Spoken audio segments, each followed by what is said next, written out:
Mouse, the Bird, and the Sausage. Once on a time, a mouse, a bird, and a sausage became companions, kept house together, lived well and happily with each other, and wonderfully increased their possessions. The bird's work was to fly every day into the forest and bring back wood. The mouse had to carry water, light the fire, and lay the table, but the sausage had to cook. He who is too well off is always longing for something new. One day, therefore, the bird met with another bird on the way, to whom it related its excellent circumstances, and boasted of them. The other bird, however, called it a poor simpleton for his hard work, but said that the two at home had good times. For when the mouse had made her fire and carried her water, she went into her little room to rest until they called her to lay the table. The sausage stayed by the pot, saw that the food was cooking well, and when it was nearly time for dinner, it rolled itself once or twice through the broth or vegetables, and then they were buttered, salted, and ready. When the bird came home and laid his burden down, they sat down to dinner, and after they had had their meal, they slept their fill till next morning, and that was a splendid life. Next day, the bird, prompted by the other bird, would go no more into the wood, saying that he had been servant long enough, and had been made a fool of by them, and that they must change about for once, and try to arrange it in another way. And though the mouse and the sausage also begged most earnestly, the bird would have his way, and said it must be tried.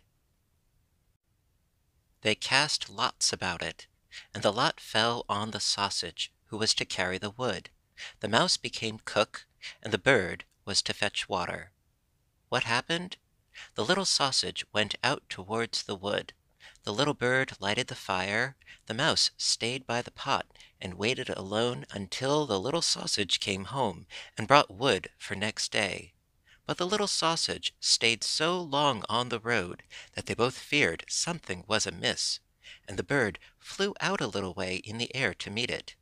Not far off, however, it met a dog on the road, who had fallen on the poor sausage as lawful booty, and had seized and swallowed it. The bird charged the dog with an act of barefaced robbery, but it was in vain to speak, for the dog said he had found forged letters on the sausage, on which account its life was forfeited to him. The bird sadly took up the wood, flew home, and related what he had seen and heard. They were much troubled, but agreed to do their best, and remain together. The bird therefore laid the cloth, and the mouse made ready the food, and wanted to dress it, and to get it into the pot, as the sausage used to do, and roll and creep amongst the vegetables to mix them. But before she got into the midst of them, she was stopped, and lost her skin and hair and life in the attempt. When the bird came to carry up the dinner, no cook was there. In its distress, the bird threw the wood here and there, called and searched, but no cook was to be found. Owing to his carelessness, the wood caught fire, so that a conflagration ensued.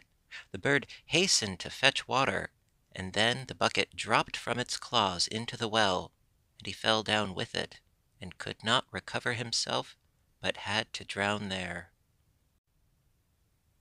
The crumbs on the table. A countryman one day said to his little puppies, "Come into the parlor and enjoy yourselves, and pick up the breadcrumbs on the table. Your mistress has gone out to pay some visits." Then the little dogs said, "No, no, we will not go. If the mistress gets to know it, she will beat us." The countryman said, "She will know nothing about it. Do come. After all, she never gives you anything good." Then the little dogs said again, "Nay, nay, we must let it alone. We must not go." But the countryman let them have no peace until at last they went and got on the table and ate up the breadcrumbs with all their might. But at that very moment the mistress came and seized the stick in great haste, and beat them and treated them very badly. And when they were outside the house, the little dog said to the countryman, dost thou see? Then the countryman laughed and said, didn't you expect it? So they just had to run away.